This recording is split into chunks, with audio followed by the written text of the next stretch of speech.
Hello guys, good evening दोस्तों। नमस्कार दोस्तों, कैसे हैं आप सभी लोग। मैं आपकी दोस्त सोनिया मौर्य इलाहाबाद कैंपस कोचिंग के इस डिजिटल प्लेटफॉर्म पे आप लोगों का बहुत बहुत स्वागत करती हूँ। तो दोस्तों, जैसे हम लोग समान अध्ययन के क्रम में सभी सब्जेक्ट को टॉपिक वाइज लेके चल रहे हैं, उसी तरीके से आज हम लोग उपस्थित हुए हैं उत्तर प्रदेश समान अध्ययन से। कुछ इम्पोर्टेंट प्रश्न होंगे और उसके आंसर होंगे, ठीक है। तो आपको उसको इत्मीनान से पढ़ना है, क्योंकि उत्तर प्रदेश का ये एग्जाम है। उत्तर प्रदेश का सबसे बड़ा एग्जाम है आपका उत्तर प्रदेश पीसीएस, ठीक है। तो जिसमें यूपी स्पेशल से क्वेश्चन आते हैं, यूपी के समान अध्ययन से उत्तर प्रदेश के। तो इसलिए कुछ महत्वपूर्ण क्वेश्चनों का समराइज करके ये बनाया गया है। तो आप लोग जो है पढ़िए अच्छे से, ताकि आपका यूपी स्पेशल से क्वेश्चन गलत ना हो सके। अक्सर यहाँ से क्वेश्चन पूछे जाते हैं। पीसीएस के अलावा अदर एग्जाम में भी उत्तर प्रदेश स्पेशल से क्वेश्चन आते हैं। तो इसीलिए आज हमने उत्तर प्रदेश के समान अध्ययन को लिया है और यहाँ से प्रश्नोत्तर को लिया है। तो चलिए हम लोग क्वेश्चन की तरफ बढ़ेंगे। ये रहा स्क्रीन पे आपका पहला क्वेश्चन। गाजियाबाद जनपद में आलमगीरपुर से प्राप्त पुरातात्विक सामग्री प्रतिबिंबित करती है। किसको प्रतिबिंबित करती है? वो हड़प्पा सभ्यता को करती है, हड़प्पा संस्कृति को, या फिर मौर्य संस्कृति को करती है, वैदिक संस्कृति को करती है, या फिर गुप्तकालीन संस्कृति को करती है। किसको करती है? ध्यान रखिएगा, इसका आंसर फटाफट दीजिएगा। तो ये इसका चलिए आंसर देख लेते हैं। तो ये रहा हमारा हड़प्पा सभ्यता। हड़प्पा सभ्यता की अगर हम बात करें तो एक सेकेंड बस।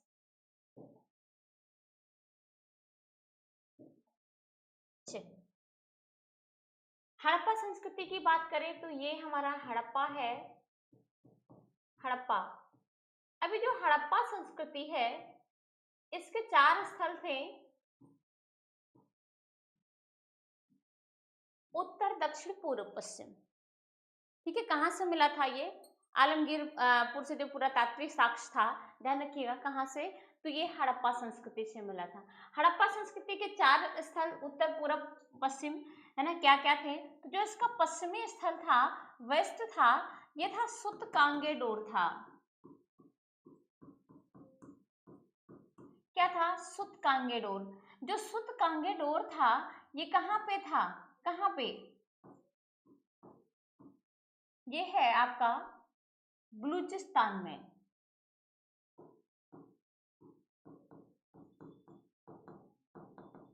बलूचिस्तान, ये बलूचिस्तान वर्तमान में कहाँ पे है? तो आपके पाकिस्तान में है। ध्यान में रखिए, पाकिस्तान में है।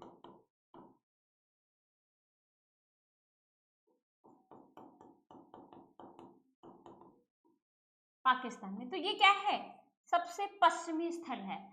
जबकि वहीं पे सबसे पूर्वी स्थल की बात करें तो ये हमारा था आलमगीरपुर। आलमगीरपुर, आलमगीरपुर कहाँ पे है?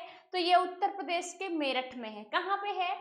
तो ये कहाँ पे है आपका? मेरठ में है आलमगीरपुर। यहाँ से हड़प्पा सभ्यता का या हड़प्पा संस्कृति का उल्लेख मिलता है, ठीक है। और उत्तरी स्थल क्या था? मांडा था। मांडा, मांडा कहाँ पे है? ये जम्मू एंड कश्मीर में है। जम्मू एंड कश्मीर में। दक्षिणी स्थल था दैमाबाद। दैमाबाद, दैमाबाद कहाँ पे बच्चों? तो दैमाबाद आपका महाराष्ट्र में है। ध्यान रखिएगा कहाँ पे है? महाराष्ट्र में है। तो इस तरीके से हड़प्पा सभ्यता के 4 स्थल थे, उत्तर, पूर्व, पश्चिम, चारों स्थलों की बात की गई है, ठीक है। तो जो आलमगीरपुर था ये कहाँ पे था? अपने उत्तर प्रदेश के मेरठ में था। चलिए नेक्स्ट क्वेश्चन की तरफ बढ़ेंगे। नवाब सुजाउद्दौला, नवाब सुजाउद्दौला की बेगम प्रसिद्ध मकबरा, जो सुजाउद्दौला थे उनकी जो बेगम थी उनका प्रसिद्ध मकबरा बहू बेगम, है ना, बहू बेगम का मकबरा निम्नलिखित में से किस स्थान पर अवस्थित है? आजमगढ़ में, लखनऊ में, प्रयागराज में, या फिर फैजाबाद में? ध्यान रखिएगा, जो नवाब सुजाउद्दौला थे उनकी जो बेगम थी उनका नाम क्या था? रानी बैंड बेगम और मातु जोहरा बानो थी। कौन थी? रानी बेगम, रानी ब्रांड, ठीक है, रानी ब्रांड उन्मातुज,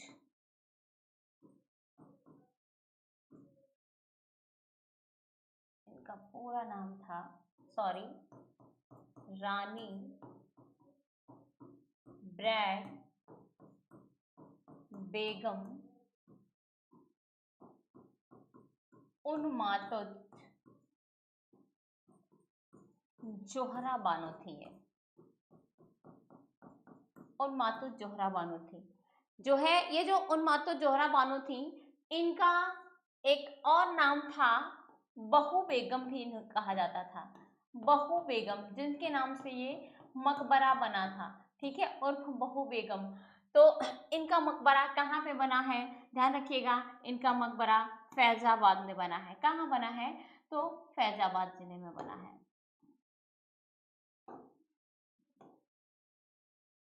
फैजाबाद जिले में बना है, ध्यान रखिएगा। नेक्स्ट क्वेश्चन चलते हैं, नेक्स्ट क्वेश्चन की तरफ। ये रहा आपका स्क्रीन पे अगला क्वेश्चन।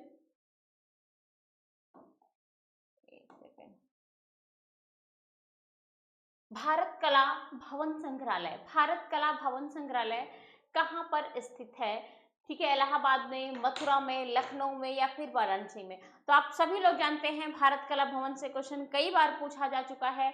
तो ये कहाँ पे है, भारत कला भवन वाराणसी में है। भारत कला भवन कहाँ पे है, वाराणसी में। इसके निर्माण की बात करें तो निर्माण कब किया गया था भारत कला भवन का, तो 1920 में किया गया था, राय कृष्णदास ने किया था। तो इसका निर्माण कब किया गया था, स्थापित कब हुआ था, ये स्थापित, ध्यान रखिएगा, इसकी स्थापना कब हुई थी, तो 1920 में हुई थी, ठीक है। किसने किया था, राय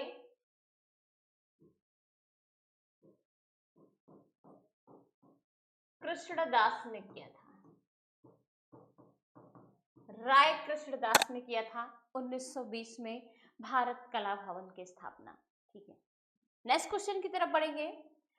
निम्नलिखित में से कौन सा युग्म सुमेलित नहीं है, कौन सा युग्म सुमेलित नहीं है, ये स्थल दिया हुआ है, ठीक है, और डिस्ट्रिक्ट दिया हुआ है, कौन कौन सा स्थल कहाँ कहाँ पे है, विंध्याचल मिर्जापुर में, हस्तिनापुर मेरठ में, देवासरी बाराबंकी, श्रृंगवेरपुर फैजाबाद में। तो कौन सा इसमें से सही सुमेलित नहीं है, ध्यान रखिएगा। जो आपका श्रृंगवेरपुर है, श्रृंगवेरपुर ये फैजाबाद में नहीं है, ये बल्कि आपका कहाँ पे है, ये है इलाहाबाद में, इलाहाबाद में है भाई। अब इसको आप प्रयागराज भी कहेंगे, ठीक है। तो ये कहाँ पे है, प्रयागराज में है, तो यही आपका सुमेलित नहीं है। बाकी विंध्याचल मिर्जापुर में है, आपका हस्तिनापुर मेरठ में है, देवासरी बाराबंकी में है, ठीक है। नेक्स्ट क्वेश्चन की तरफ बढ़ेंगे। उत्तर प्रदेश विधानसभा के 2022 के चुनाव में कितनी महिलाएं निर्वाचित हुई थी, ध्यान रखिएगा, अच्छा क्वेश्चन है, यहाँ से क्वेश्चन पूछा जा सकता है। अभी विधानसभा का चुनाव होने वाला है 2027 में, 2022 में कुल कितनी महिलाएं निर्वाचित हुई थी, 58, 35 या 49 या 47। तो ध्यान रखिएगा, इसमें कुल कितनी महिलाएं जो निर्वाचित हुई थी, वो थी आपकी 47 महिलाएं, जो अब तक की सबसे ज्यादा थी, ठीक है। कितनी थी, 47 महिलाएं। अच्छा, बात करें जो उत्तर प्रदेश की 2022 में विधानसभा जो चुनाव हुआ था, ये कौन से नंबर का विधानसभा चुनाव था, तो ध्यान रखिएगा, ये 18वीं विधानसभा चुनाव था, 18वीं विधानसभा है।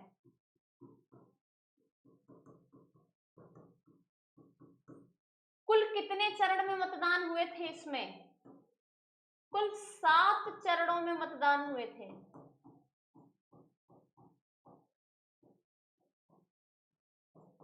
कितने चरणों में मतदान हुए थे, 7 चरणों में मतदान हुए थे 18वें विधानसभा चुनाव में, ठीक है। चलिए नेक्स्ट क्वेश्चन है, निम्नलिखित कथनों में से कौन सा एक कथन सही नहीं है। उत्तर प्रदेश में कुछ नगरों ने नगर निगम की हैसियत प्राप्त कर ली है। दूसरा ऑप्शन क्या कह रहा है कि नगरों को एक निगम की हैसियत से राजनीतिक कारणों पर दी जाती है। जो नगरों को एक नगर निगम, ठीक है, नगरों को एक निगम की जो हैसियत है वो राजनीतिक कारणों पर दी जाती है। तीसरा ऑप्शन क्या कह रहा है कि कुछ सिद्धांत है जिनके आधार पर नगर निगम का सृजन किया जाता है। कुछ सिद्धांत ऐसे हैं कि जिसके आधार पर नगर निगम का सृजन किया जाता है। और चौथा ऑप्शन क्या कह रहा है कि उत्तर प्रदेश में नगर निगमों के लिए एक अलग कानून है। नगर निगमों के लिए एक अलग कानून बनाया गया है या एक अलग कानून है। तो इसमें कौन सा सही नहीं होगा, ध्यान रखिएगा। इसमें से जो बी वाला ऑप्शन है, ये बी वाला ऑप्शन है, यही राइट हो जाएगा। नगरों को एक नगर निगम की हैसियत से राजनीतिक कारणों पर ध्यान रखिएगा। जो नगर निगम होते हैं, ठीक है, उनको राजनीतिक कारणों के आधार पर नहीं दिया जाता है, बल्कि क्या है, उत्तर प्रदेश नगर निगम अधिनियम धारा 4 के अंतर्गत उनको नगर निगम की हैसियत से रखा जाता है। ठीक है, तो आपका यही ऑप्शन सही हो जाएगा, B option is the right हो जाएगा। चलिए नेक्स्ट क्वेश्चन है आपका, उत्तर प्रदेश में पंचायती राज प्रणाली का शुभारंभ कब किया गया था? यूपी में पंचायती राज व्यवस्था या पंचायती राज सिस्टम कब लाया गया था? 1951 में, 1959 में, 1956 में या फिर 1949 में? कब लाया गया था पंचायती राज प्रणाली? ध्यान रखिएगा, तो पंचायती राज प्रणाली जो लाया गया था वो 15 अगस्त 1949 को लाया गया था, 15 अगस्त 1949 को। तो इसका सही उत्तर क्या हो जाएगा?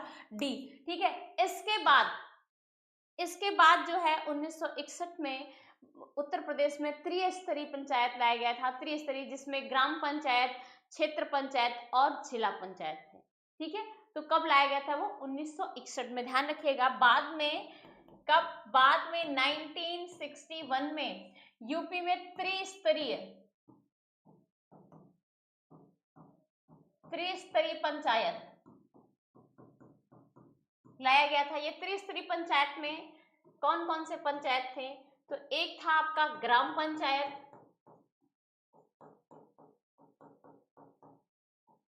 और दूसरा वहीं पे था क्षेत्र पंचायत,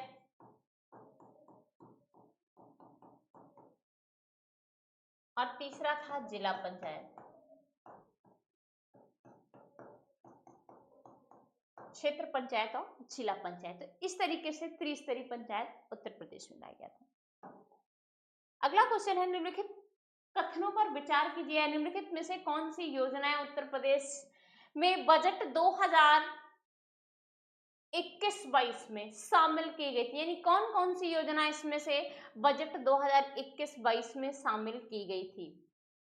ठीक है, तो आत्मनिर्भर कृषक समन्वित विकास योजना, मुख्यमंत्री सक्षम सुपोषण योजना, मुख्यमंत्री प्रवासी श्रमिक उद्यमिता विकास योजना, युवा उद्यमिता विकास अभियान, कौन सा इसमें से जो है बजट 2021-22 के दौरान शामिल किया गया था?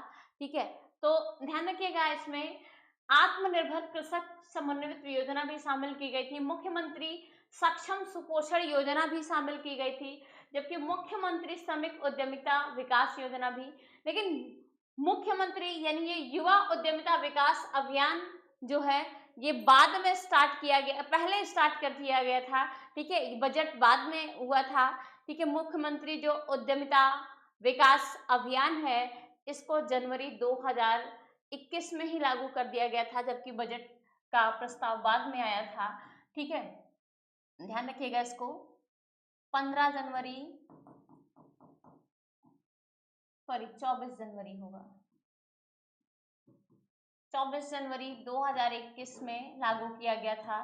ठीक है, तो ये वाला योजना आपका इसमें शामिल नहीं है इस बजट के दौरान, और बाकी ये तीनों शामिल हैं। तो पहला, दूसरा, तीसरा आंसर इसका सही हो जाएगा। पहला, दूसरा, तीसरा उत्तर इसका क्या हो जाएगा? सही हो जाएगा। चलिए, तो नेक्स्ट क्वेश्चन है, उत्तर प्रदेश में औद्योगिक विकास में प्रादेशिक असंतुलन के संबंध में निम्नलिखित में से कौन सा कथन सही है? अच्छा क्वेश्चन है, ध्यान रखिएगा, इस तरीके का क्वेश्चन आएगा आपके यूपी पीसीएस के एग्जाम में। ठीक है, तो कौन सा इसमें से सही है? चलिए भाई, उत्तर दीजिए आप लोग। पश्चिमी उत्तर प्रदेश में उद्योगों का सर्वाधिक केंद्रीकरण हुआ, केंद्रीकरण सर्वाधिक सेंट्रलाइज कहाँ पे? पश्चिमी उत्तर प्रदेश में है उद्योग। ठीक है, दूसरा क्या कह रहा है कि पूर्वी उत्तर प्रदेश में राज्यों की कुल 20% औद्योगिक इकाइयां हैं। जितना पूरे उत्तर प्रदेश है उसमें 20% जो इंडस्ट्रियल इकाई है, इंडस्ट्रियल यूनिट है, वो पूर्वी उत्तर प्रदेश में है। ठीक है। तीसरा क्या कह रहा है कि औद्योगिक दृष्टि से बुंदेलखंड, औद्योगिक दृष्टि से बुंदेलखंड सर्वाधिक पिछड़ा क्षेत्र है। ध्यान रखिएगा मेरे प्यारे विद्यार्थियों, ये तीनों आंसर करेक्ट हैं। ठीक है। सबसे ज्यादा इंडस्ट्रियल एरिया कहाँ पे है, तो ये आपका पश्चिमी उत्तर प्रदेश में है। ठीक है। और सबसे पिछड़ा क्षेत्र पूरे यूपी का, तो ये बुंदेलखंड क्षेत्र है। कौन सा है, तो बुंदेलखंड क्षेत्र है। तो इसका सही उत्तर हो जाएगा डी, यानी सभी उपर्युक्त में से सभी इसका सही उत्तर हो जाएगा। डी आंसर इसका सही हो जाएगा। ऐसे क्वेश्चन को बहुत इत्मीनान से पढ़िएगा और अच्छे से आंसर दीजिएगा, क्योंकि अक्सर हम लोग गलत कर देते हैं यहाँ पे थोड़ा थोड़ा। ठीक है। और कंटिन्यू बने रहिए हमारे साथ। चलिए अगला क्वेश्चन है, उत्तर प्रदेश औद्योगिक विकास निगम स्थापित किया गया था। कहाँ पे स्थापित है औद्योगिक विकास निगम? कानपुर में, लखनऊ में, आगरा में या फिर नोएडा में? चलिए बताइए, उत्तर प्रदेश में औद्योगिक विकास निगम की स्थापना कहाँ पे की गई है? कहाँ पे की गई है? चलिए कानपुर में की गई है। उत्तर प्रदेश में औद्योगिक विकास निगम की स्थापना कहाँ पे की गई है? तो कानपुर में की गई है। ध्यान रखिएगा 2018 में इसका नाम बदल करके राज्य औद्योगिक विकास प्राधिकरण कर दिया गया है। क्या कर दिया गया है, कब बदला गया है? 2018 में। ठीक है। इसका नाम परिवर्तित करके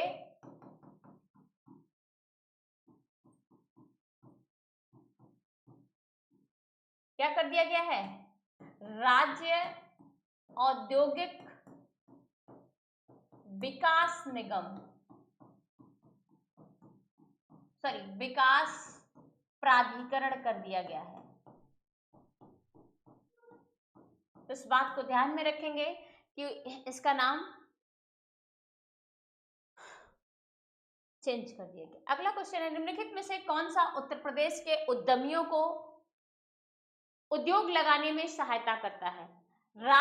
उत्तर प्रदेश राज्य वित्त निगम, उत्तर प्रदेश राज्य औद्योगिक विकास प्राधिकरण, आधारभूत संरचना एवं औद्योगिक विकास विभाग या फिर उद्योग बंधु? ध्यान रखिएगा 2 बार लगातार क्वेश्चन आ चुका है यहां से। तो इसका सही उत्तर क्या होगा? जो उद्योग को लगाने में, ठीक है, सहायता करते हैं, जितने उद्यमी होते हैं उद्योग को लगाते हैं, तो उनको लगाने में सहायता कौन करता है? उद्योग बंधु। ध्यान रखिएगा, उद्योग लगाने के लिए किसी की जरूरत पड़ती है, तो हेल्प की जरूरत पड़ती है, वो होता हमारा उद्योग बंधु। ठीक है। किसकी? उद्योग बंधु की जरूरत पड़ती है। तो इसमें उद्योग बंधु एक प्रकार का ये संगठन है। क्या है? यह एक प्रकार का संगठन है जो सेवा क्षेत्र में निवेश के लिए या निवेश की सुविधा के लिए समर्पित है। ठीक है। ये फंडिंग करता है। अगला क्वेश्चन है, उत्तर प्रदेश में पर्यटन विकास निगम की स्थापना कब की गई थी? पर्यटन विकास निगम की स्थापना 1972 में, 1989 में, 1974 में या 2001 में? यानी कि उत्तर प्रदेश में पर्यटन विकास निगम की स्थापना कब की गई थी? 1974 में की गई थी, 1974 में की गई थी। ठीक है, 1974 में। नेक्स्ट क्वेश्चन है आपका, उत्तर प्रदेश में सिंगल विंडो क्लियरेंस विभाग के संबंध में निम्नलिखित कथनों पर विचार कीजिए और नीचे दिए गए कूट से सही उत्तर चुनिए। ध्यान रखिएगा, औद्योगिक सेवाएं, औद्योगिक स्वीकृति, औद्योगिक अनुमोदन, औद्योगिक ठोस अपशिष्ट प्रबंधन, इनमें से कौन सा जो उत्तर प्रदेश का क्लियरेंस विंडो विभाग है उसके अंतर्गत आता है? ध्यान रखिएगा, इसमें औद्योगिक सेवा भी आती है, औद्योगिक स्वीकृति भी आती है, औद्योगिक अनुमोदन भी आता है और औद्योगिक लाइसेंस भी आता है।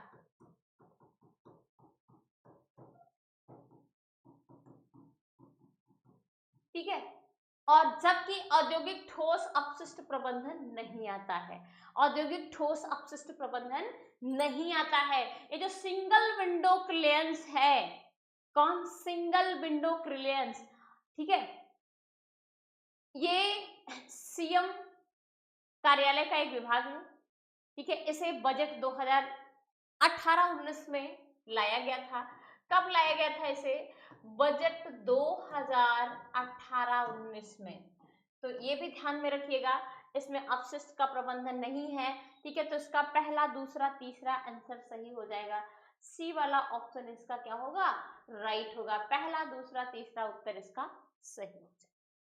अगला क्वेश्चन है, उत्तर प्रदेश में निम्नलिखित में से कौन सा शहर निर्यात विकास केंद्र, इसके किस शहर में, कौन सा ऐसा शहर है जिसमें निर्यात विकास केंद्र नहीं है? आगरा, खुर्जा, इलाहाबाद या फिर मेरठ? कौन सा शहर है जो निर्यात विकास केंद्र नहीं है? ध्यान रखिएगा, इसमें से आगरा भी है। आगरा तो निर्यात के लिए जाना जाता है, ठीक है, आयात के लिए भी जाना जाता है। खुर्जा, खुर्जा कहाँ पे है? तो ध्यान रखिएगा, खुर्जा मेरठ में है, मेरठ में है। और ये पाटरी उद्योग के लिए, सॉरी, बुलंदशहर में, बुलंदशहर में भाई, पाटरी उद्योग के लिए खूब प्रसिद्ध है, पाटरी उद्योग के लिए। ठीक है, तो इसका सही उत्तर क्या हो जाएगा? इलाहाबाद। इलाहाबाद जो है निर्यात विकास केंद्र नहीं है। बाकी मेरठ किसके लिए फेमस है? ये खेल के सामान के लिए फेमस है, खेल का सामान। आगरा पेठा के लिए प्रसिद्ध है। इसके अलावा और भी, ठीक है, आगरा में और भी जो है सामान है, पेठा है। ठीक है, तो इसलिए इसका सही उत्तर क्या हो जाएगा? Option number B. Next question है, इलाहाबाद स्थित है, इलाहाबाद स्थित, इलाहाबाद में स्थित अल्फ्रेड पार्क का पुनः नामकरण किया गया, किसके नाम पर किया गया है? इलाहाबाद में जो अल्फ्रेड पार्क था, ठीक है, भगत सिंह के नाम पर, चंद्रशेखर आजाद के नाम पर, सुभाष चंद्र बोस के नाम पर, या फिर मोतीलाल नेहरू के नाम पर? तो जो इलाहाबाद में अल्फ्रेड पार्क है वो आजाद चंद्रशेखर, यानी चंद्रशेखर आजाद के नाम पे, किसके नाम पे है? चंद्रशेखर आजाद के नाम पे है। ध्यान रखिएगा इसको, चंद्रशेखर आजाद के नाम पे है। नेक्स्ट क्वेश्चन है, विख्यात भारत माता मंदिर, विख्यात भारत माता मंदिर कहाँ पे है? लखनऊ में है, वाराणसी में है, इलाहाबाद में है, मेरठ में। देखिए, अभी हमने भारत कला भवन भी पढ़ा था और भारत माता मंदिर दोनों आता है, तो दोनों चीजें, भारत कला भवन भी और भारत माता मंदिर दोनों वाराणसी में है। कहाँ पे है? वाराणसी में है। ठीक है, जो आपका भारत माता मंदिर है ये 1936 में स्थापित किया गया था बाबू शिव प्रसाद गुप्त के द्वारा। ठीक है, कहाँ पे है? पहली बात तो ये वाराणसी में है। इसको कब स्थापित किया गया था इस मंदिर को? 1936 में बाबू शिव प्रसाद गुप्त के द्वारा। जबकि इसका उद्घाटन किसने किया था? ध्यान रखिएगा, शुभारंभ किसने किया था? तो ये किया था महात्मा गांधी ने। तो बहुत फेमस मंदिर है भारत माता मंदिर। ठीक है, जब भी आप जाइए वाराणसी तो इस मंदिर से होके आइए। ठीक है, अगला क्वेश्चन है, उत्तर प्रदेश दिवस किस तिथि को मनाया जाता है? 24 जनवरी, 26 जनवरी, 23 जनवरी या 25 जनवरी? कब मनाया जाता है उत्तर प्रदेश दिवस? तो उत्तर प्रदेश दिवस कब मनाया जाता है? 24 जनवरी को मनाया जाता है। कब मनाया जाता है? 24 जनवरी को मनाया जाता है। इसी 24 जनवरी 1950 को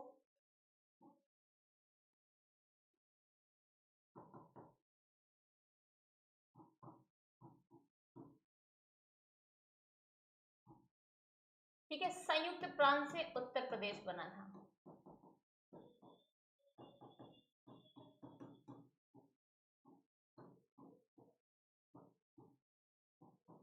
तभी से 24 जनवरी को उत्तर प्रदेश दिवस मनाया जाता है। अगला क्वेश्चन है, निम्नलिखित में से कौन उत्तर प्रदेश के मुख्यमंत्री नहीं थे? गोविंद वल्लभ पंत, हेमवती नंदन बहुगुणा, कृष्णचंद्र पंत, नारायण दत्त तिवारी? ध्यान रखिएगा, जो हमारे गोविंद वल्लभ पंत महोदय जी थे ये उत्तर प्रदेश के प्रथम मुख्यमंत्री थे। इन्हीं के नाम पे एक जलाशय बना हुआ है जो उत्तर प्रदेश का सबसे बड़ा जलाशय है, गोविंद वल्लभ पंत जलाशय। सोनभद्र में कौन सी नदी पे है ये आप कमेंट करके बताइएगा। ठीक है, तो इसमें जो कृष्ण चंद्र पंत थे, ठीक है, ये मुख्यमंत्री के रूप में इन्होंने पदभार ग्रहण नहीं किया था। तो इसका सही उत्तर हो जाएगा सी ऑप्शन हो जाएगा। ये जो है इनके गोविंद वल्लभ पंत के क्या थे, पुत्र थे, और ये कैबिनेट मंत्री थे भाई। कैबिनेट मंत्री के साथ साथ ये योजना आयोग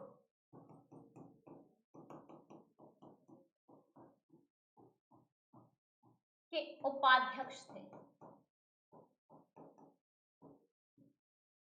कैबिनेट मंत्री और योजना आयोग के क्या थे, उपाध्यक्ष थे। नेक्स्ट क्वेश्चन है, उत्तर प्रदेश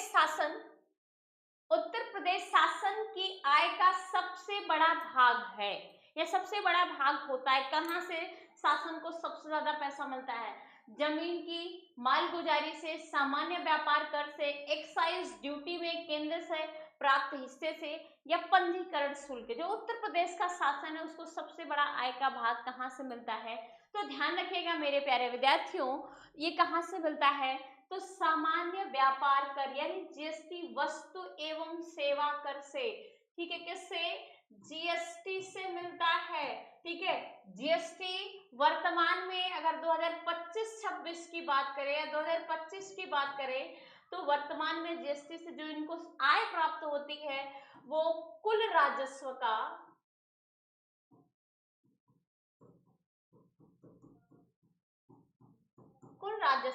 44% है। कितना है?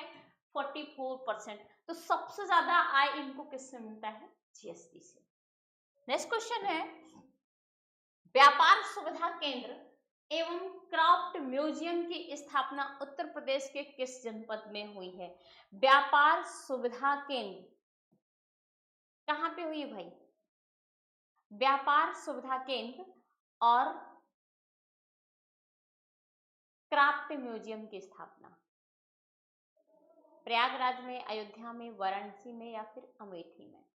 तो जो व्यापार सुविधा केंद्र क्राफ्ट म्यूजियम है ये वाराणसी में स्थापित किया गया है। कहाँ पे स्थापित किया गया है? वाराणसी में स्थापित किया गया है, ठीक है। और ये कला संग्रहालय के रूप में स्थापित किया गया। क्या है? यह एक कला संग्रहालय है।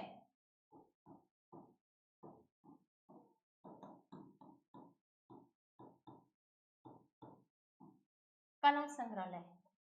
नेक्स्ट क्वेश्चन है, हैंडबुक ऑफ एग्रीकल्चर प्रकाशित होती है। हैंडबुक ऑफ एग्रीकल्चर प्रकाशित होती है भारतीय कृषि अनुसंधान संस्थान से, या भारतीय कृषि अनुसंधान परिषद से, या उत्तर प्रदेश कृषि अनुसंधान परिषद से, या भारतीय विज्ञान औद्योगिकी अनुसंधान परिषद से। तो जो हैंडबुक ऑफ एग्रीकल्चर होता है, हैंडबुक ऑफ एग्रीकल्चर, वो भारतीय कृषि अनुसंधान परिषद के द्वारा प्रकाशित की जाती है। भारतीय कृषि अनुसंधान परिषद के द्वारा क्या की जाती है? प्रकाशित की जाती है। भारतीय कृषि अनुसंधान परिषद की बात करते इसका मुख्यालय कहाँ पे है? नई दिल्ली में। स्थापना कब की गई है? 1929 में। तो ये स्थापित कब हुआ है? स्थापित हुआ है 1929 में, और इसका जो हेडक्वार्टर है, मुख्यालय है, ये है नई दिल्ली में। नई दिल्ली में। नेक्स्ट क्वेश्चन है, उत्तर प्रदेश के निम्नलिखित क्षेत्रों में से किसमें अन्न प्रथा उस क्षेत्र के कृषि को वानिकी के विकास के लिए अभिशाप है? यानी कौन सा क्षेत्र है उत्तर प्रदेश का जो कृषि और वानिकी के लिए विकास है भाई? वानिकी के विकास के लिए एक अभिशाप के रूप में देखा गया। पूर्वी उत्तर प्रदेश का बुंदेलखंड क्षेत्र, उत्तर प्रदेश का मध्य क्षेत्र, या पश्चिमी उत्तर प्रदेश? क्या रखिएगा, पूर्वी उत्तर प्रदेश तो कृषि के लिए अच्छा माना जाता है, पश्चिमी उत्तर प्रदेश भी खूब तेजी से डेवलप हो रहा है, ठीक है। मध्य उत्तर प्रदेश में भी ठीक ठाक कंडीशन। जो बुंदेलखंड क्षेत्र है ये कृषि के लिए अभिशाप माना जाता है। बुंदेलखंड सर्वाधिक सूखा क्षेत्र है। और जो अन्न प्रथा है, अन्न प्रथा क्या है यहाँ पे? एक्चुअल में होता है कि जो चैत्र मास होता है, चैत्र मास में जो फसल की जब कटाई होती है तो उस समय जो यहाँ का किसान होता है, पशुओं को खाने के लिए कुछ नहीं होता है, तो वो करता क्या है कि अपने पशुओं को खुला छोड़ देता है। तो जो पशु होते हैं वहाँ के संबंधित जितने भी वानिकी छोटे छोटे प्लांट्स वगैरह होते हैं उनको नुकसान पहुंचाते हैं, है ना, अर्थात उसकी चराई कर लेते हैं, और जो कि कृषि के लिए और वानिकी के लिए अभिशाप माना जाता है। इसके अलावा भी बुंदेलखंड बहुत ही सूखा क्षेत्र है, यहाँ का जो वाटर लेवल है बहुत ही नीचे है, तो इस वजह से भी ये कृषि के लिए अच्छा नहीं माना जाता है। नेक्स्ट क्वेश्चन है, उत्तर प्रदेश के निम्नलिखित जिलों को उत्तर से दक्षिण का सही अनुक्रम क्या है? उत्तर प्रदेश के जो कुछ जिले दिए गए हैं इनका उत्तर से दक्षिण का सही अनुक्रम पूछ रहा है। संत कबीर नगर, अंबेडकर नगर, सिद्धार्थ नगर या संत रविदास नगर।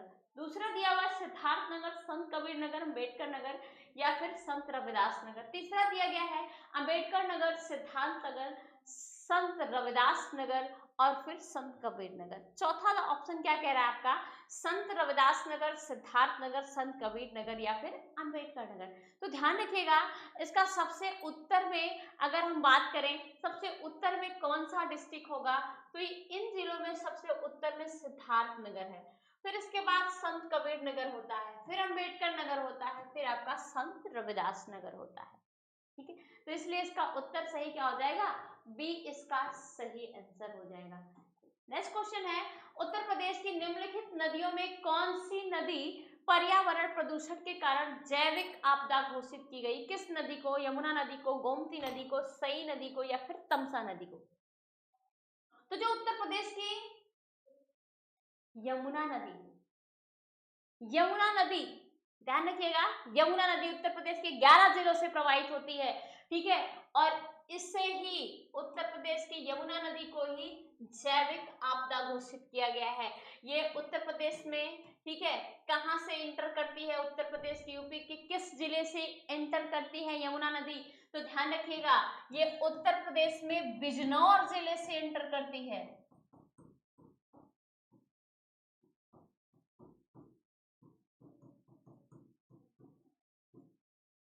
बिजनौर जिले से आती है, ठीक है, या एंटर करती है उत्तराखंड के बाद, और इसके बाद ये प्रयागराज में गंगा से मिल जाती है।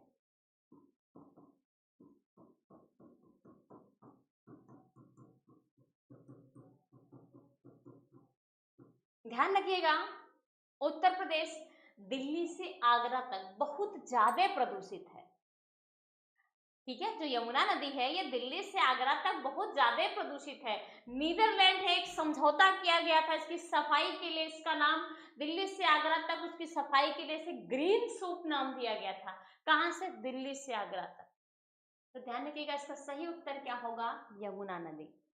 नेक्स्ट क्वेश्चन है, उत्तर प्रदेश में 2011 की जनगणना यानी भारत की जनगणना के अनुसार इसकी साक्षरता दर पूछ रहा है। उत्तर प्रदेश की साक्षरता दर कितनी है?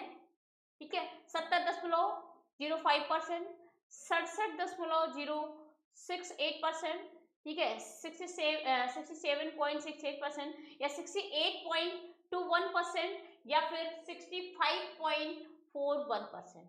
यूपी की जो साक्षरता दर है भारत से कम है। ठीक है, यूपी की जो साक्षरता दर है ध्यान रखिएगा कितनी है, तो 67.68% है। कितना है? 67.68% है। इसमें भी मेल और फीमेल की साक्षरता दर अलग अलग है। किसकी? महिला की साक्षरता दर जो है 57.18% है, जबकि पुरुष साक्षरता दर कितना है? 77.28% है। तो इसमें ध्यान रखिएगा, पुरुष साक्षरता दर कितना है? 77.28% है, जबकि महिला साक्षरता दर कितना है? तो ये है आपका 57.18% है। ठीक है, 57.18% है पुरुष और महिला साक्षरता दर। निम्नलिखित युग्मों में कौन सा सुमेलित नहीं है? देखिए, जनपद दिया हुआ है और महिला साक्षरता दर दिया हुआ। कानपुर में 72.5%, लखनऊ में 61.22%, गाजियाबाद में 60.69%, इटावा में 58.49%। ध्यान रखिएगा, इसमें जो गाजियाबाद की साक्षरता दर है, महिला साक्षरता दर, वो सुमेलित नहीं है। गाजियाबाद की जो महिला साक्षरता दर है, ठीक है, ये यहाँ पे सुमेलित नहीं है, बाकी सभी सुमेलित हैं, ठीक है। इसकी जो महिला साक्षरता दर है 61 पॉइंट है ना, 61 पॉइंट समथिंग है, 61.04% है, 04% है। तो ये यहाँ की साक्षरता दर है, महिला साक्षरता दर, जबकि सभी राज्य सभी जिलों का एकदम सही है। जनगणना 2011 के अंतिम आंकड़ों के अनुसार उत्तर प्रदेश में उच्चतम साक्षरता वाला जनपद कौन सा है भाई? गौतम बुद्ध नगर, गाजियाबाद, कानपुर नगर या फिर वाराणसी? तो ध्यान रखिएगा, उत्तर प्रदेश का सर्वाधिक साक्षरता वाला जो जिला है वो है आपका जीबीडी नगर, यानी गौतम बुद्ध नगर, ठीक है। कौन है? गौतम बुद्ध नगर। यहाँ की जो साक्षरता दर है 80.12% है। यहाँ की क्या है, जो कुल साक्षरता है कितना, 80.12% है। कितना है? 80.12%। ध्यान रखिएगा, खूब एग्जाम में पूछा जाता है, ठीक है, कहाँ पे कितनी जो है साक्षरता दर है, तो गाजियाबाद की सबसे, सॉरी, गौतम बुद्ध नगर की सबसे ज्यादा है। इसमें भी पुरुष और महिलाओं का अलग है। जो पुरुष साक्षरता दर है, पुरुष साक्षरता दर 88.6% है, जबकि महिला साक्षरता दर, इसमें पुरुष साक्षरता दर कितना है? 88.6% है, जबकि महिला साक्षरता दर कितना है? तो 70.82% है। कितना है? 70.82% है। तो इस तरीके से मेल फीमेल का है। जनगणना 2011 के अनुसार उत्तर प्रदेश के निम्नलिखित जनपदों में किसमें महिला साक्षरता दर सबसे कम है? रामपुर में, बलरामपुर में, श्रावस्ती में या फिर बहराइच में? ध्यान रखिएगा, महिला साक्षरता दर या ओवरऑल साक्षरता दर या फिर पुरुष साक्षरता दर की बात करें तो सबसे कम साक्षरता दर वाला जो जिला है वो है आपका श्रावस्ती। कौन है? श्रावस्ती। श्रावस्ती की जो साक्षरता दर है 46%, ठीक है, 46.74% है। कितना है? 46.74% है कितना यहाँ का जो साक्षरता दर है। इसमें भी महिलाओं का तो बहुत ही कम है, 34.78% है, ठीक है, और पुरुषों का 57.16% है, ठीक है। तो आप ध्यान रखिएगा, इसमें जनगणना 2011 के अंतिम आंकड़ों के आधार पर उत्तर प्रदेश से संबंधित निम्न कथनों पर विचार कीजिए तथा नीचे दिए गए कूट से सही से उत्तर चुनिए। दिया हुआ है यह क्षेत्रफल में यह भारत का चौथा सबसे बड़ा राज्य है। देश की जनसंख्या में इसका 16.5% योगदान है। इसका यौन अनुपात राष्ट्रीय औसत से अधिक है। इसकी साक्षरता दर राष्ट्रीय औसत से कम है।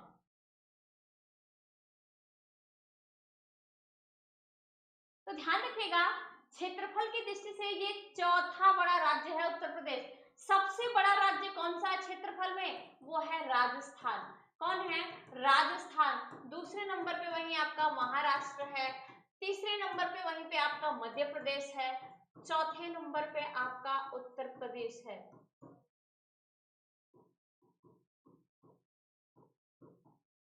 ठीक है, और जनसंख्या की दृष्टि से भारत का सबसे बड़ा राज्य है, जो भारत की कुल जनसंख्या का 16.5% योगदान देता है। इसका यौन अनुपात राष्ट्रीय अनुपात से अधिक है। ध्यान रखिएगा, जो इसका लिंगानुपात है, यौन अनुपात है, वो राष्ट्रीय अनुपात से अधिक नहीं है, बल्कि क्या है? कम है। उत्तर प्रदेश का जो लिंगानुपात है वो 912 है, ठीक है। यूपी का जो लिंगानुपात कितना है? इसका लिंगानुपात 912 है, जबकि भारत का लिंगानुपात भारत का जो लिंगानुपात है वो 943 है। तो ये राष्ट्रीय अनुपात से कम नहीं है, राष्ट्रीय अनुपात सॉरी अधिक नहीं है, बल्कि क्या है, कम है। ये वाला ऑप्शन आपका गलत हो जाएगा।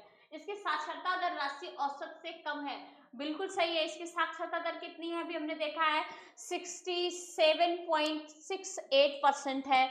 जबकि जो भारत की साक्षरता दर है, ठीक है, भारत की साक्षरता दर कितनी है, 70.04% है। ठीक है, भारत की साक्षरता दर कितनी, 70.04% है।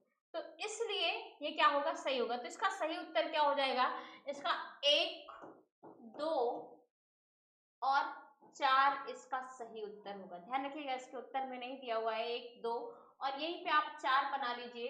ठीक है, 1, 2 और 4। तो इसका सही उत्तर क्या हो जाएगा, ए इसका सही आंसर हो जाएगा, ए। नेक्स्ट क्वेश्चन है, जनगणना 2011 के अंतिम आंकड़ों के अनुसार उत्तर प्रदेश में बालिका शिशुओं की संख्या प्रति 1000 बालक शिशुओं पर है, कितनी है। ठीक है, यानी पूछ रहा है जो उत्तर प्रदेश में शिशु लिंगानुपात है 0 से 6 वर्ष के बच्चों का, वो कितना है।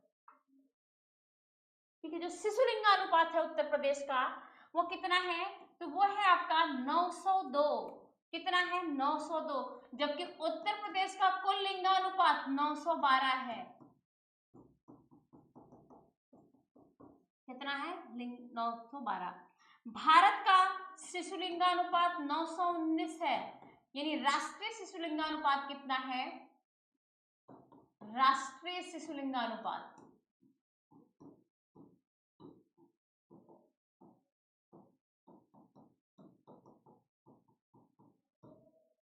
और ये है राष्ट्रीय लिंगानुपात। तो ध्यान रखिएगा। तो इस तरीके से हम लोगों ने कुछ साक्षरता के बारे में, कुछ इसके भौतिक क्षेत्रों को, ठीक है, जिलों के बारे में सब चीजें पढ़ा। अब हम लोग मिलते हैं किसी अगले वीडियो में और अगली क्लास के साथ। तब तक आप लोग वीडियो को पढ़िए, एंजॉय करिए और अच्छा लगे तो लाइक और सब्सक्राइब जरूर करिए।